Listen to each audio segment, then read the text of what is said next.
Olib keling. O'tirmay ukamga o'zimiz qarab turamiz.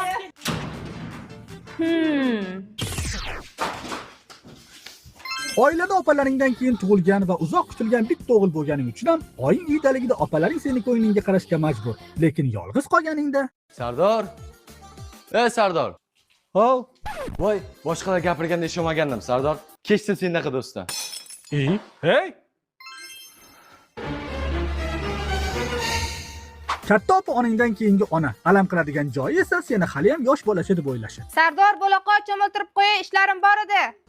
Yo'qoling, o'zim cho'milaman. Bitta o'g'il bo'lganing uchun ham har doim puling bo'ladi. Tabiiyki, bunga hasad qiluvchilar ham topiladi. Ukam, pullaring g'ijim bo'lib ketibdi, ber taxlab beraman. Ukaman bitta pulingni ikkita qilib beraman. Men buni bergin. Mana qara, bu qizil pul. Ikkita bunga ko'p narsalar beradi. Ma. Aytdim, yosh bola deb o'ylashadi. Kim yutqizsa, hamma ishlarni o'sha qiladi. Rozimisan? Bo'pti.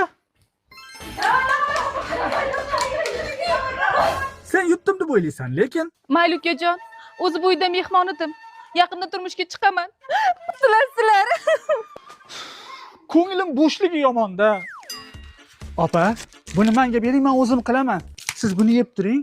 Qo'yur ukajon, shart emas edi. Rahmat. Opa, velikka deb yiqqan pulim bor-edi, shuni siz ishlating.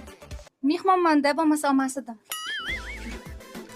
Ukajon, opamdan keyin biz ham yerga tegib ketamiz. O'shaning uchun Jonga tegib ketdilaring. Puh, mana.